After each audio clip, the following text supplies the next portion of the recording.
Hi, my name is Huw Jones and I'm an oboe player with the Queensland Symphony Orchestra. And today I'm going to be talking a little bit about reeds. Now, reeds can be the bane of the existence of many oboe players and teachers, but today I just want to give you a few brief tips on what to look for in a reed and how to get it going, and particularly if you're a teacher and you might be trying to get your students to make a noise on this very temperamental thing. So the reed is made of a specific type of cane. Some people think it's bamboo cane. It's actually slightly different to bamboo, but it is very temperamental and every single reed is different. So even if you're going to a shop and you're buying 5 reeds of the same brand, chances are they're all a bit different.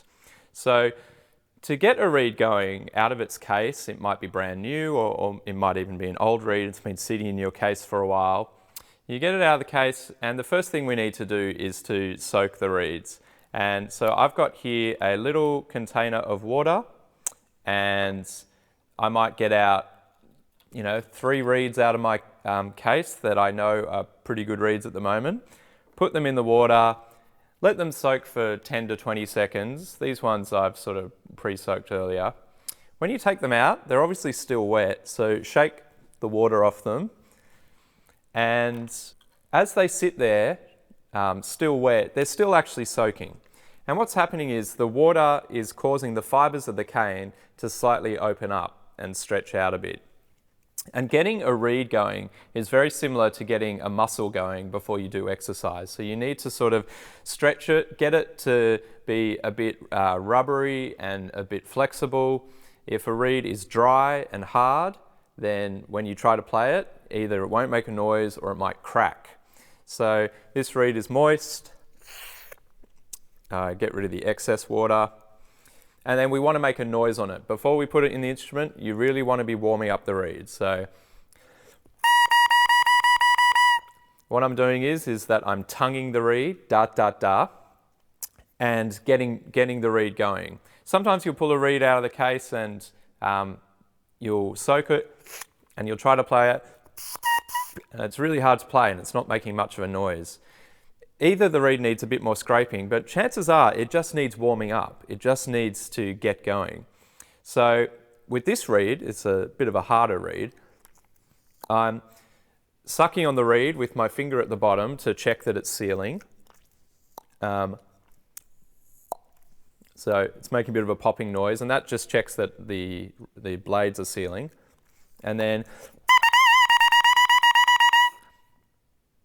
by playing it lots, I'm actually getting the reed going and making it easier to blow. So that's sort of working now, okay? So back to my other reed.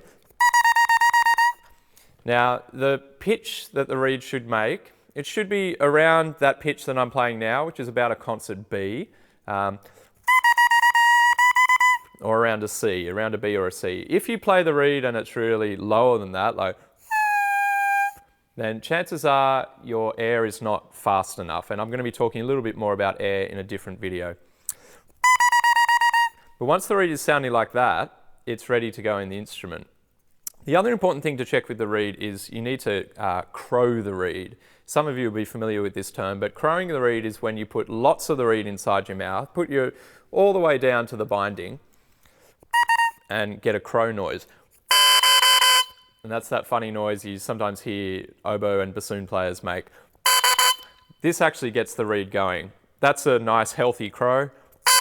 If you do that and there's just like a very thin squeak, chances are the reed's a bit old, chances are it might be on its way out. So once I've got my reed going, it's making lots of noise, it's sealing, it's been soaked.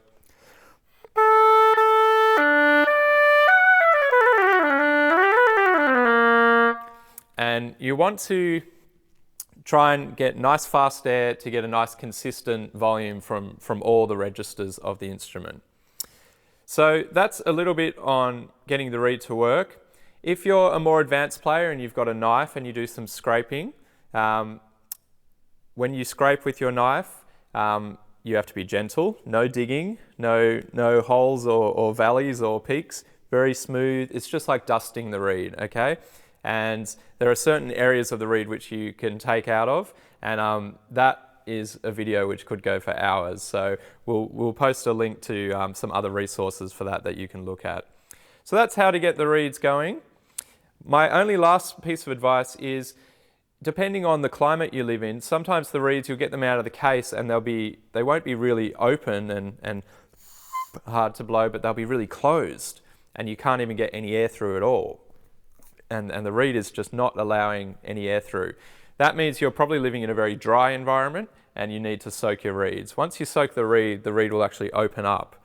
And one trick I tell my students is, if they're playing in orchestra and they've got a reed that's closing up lots, when you've got a few bars rest, take the reed out of the instrument and actually put it under your tongue like a thermometer.